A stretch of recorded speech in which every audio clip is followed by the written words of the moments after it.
Air bus విమానం తీవ్రమైన solar radiation కి గురైన ఘటన సంచలనంకు రేచేస్తోంది. సోలార్ రేడియేషన్ కారణంగా తలెత్తిన సాంకేతిక సమస్య వేలాది విమానాలపై ప్రభావం చూపించింది.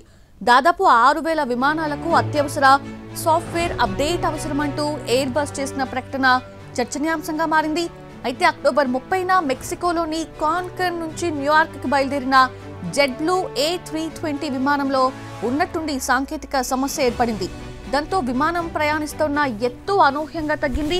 దాంతో అలర్ట్ అయిన పైలట్స్ వెంటనే విమానాన్ని దారి మళ్లించి తంపాలో అత్యవసరంగా ల్యాండ్ చేశారు.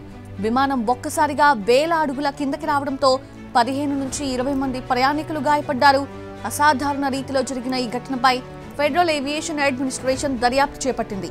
ఎలివేటర్ అండ్ ఎల్రాన్ కంప్యూటర్ వ్యవస్థలో మార్పులే కారణమని తెలుస్తోంది. ఇందుకు సోలార్ రేడియేషన్ కారణమని అధికారులు గుర్తించారు.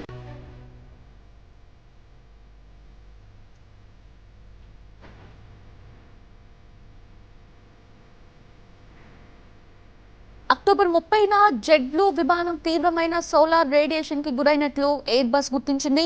విమాన నియంత్రణకు సంబంధించిన కీలక సమాచారం నిర్వీర్యమయ్యే ప్రమాదం ఉందని కనుగొంది. అందుకే ముందు జాగ్రత్త చర్యగా అన్ని A320 విమానాలకు సాఫ్ట్వేర్ అప్డేట్ అవసరమని ప్రకటన చేసింది. దాదాపు 6000 విమానాలకు ఈ తరహా అప్డేట్ ఇచ్చింది.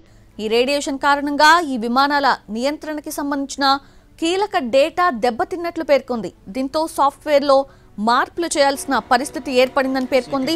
దీని కారణంగా భారత్ సహా ప్రపంచవ్యాప్తంగా 6000 ఎయిర్ బస్ విమానాలకు అప్గ్రేడేషన్ అవసరమని వెల్లడించింది.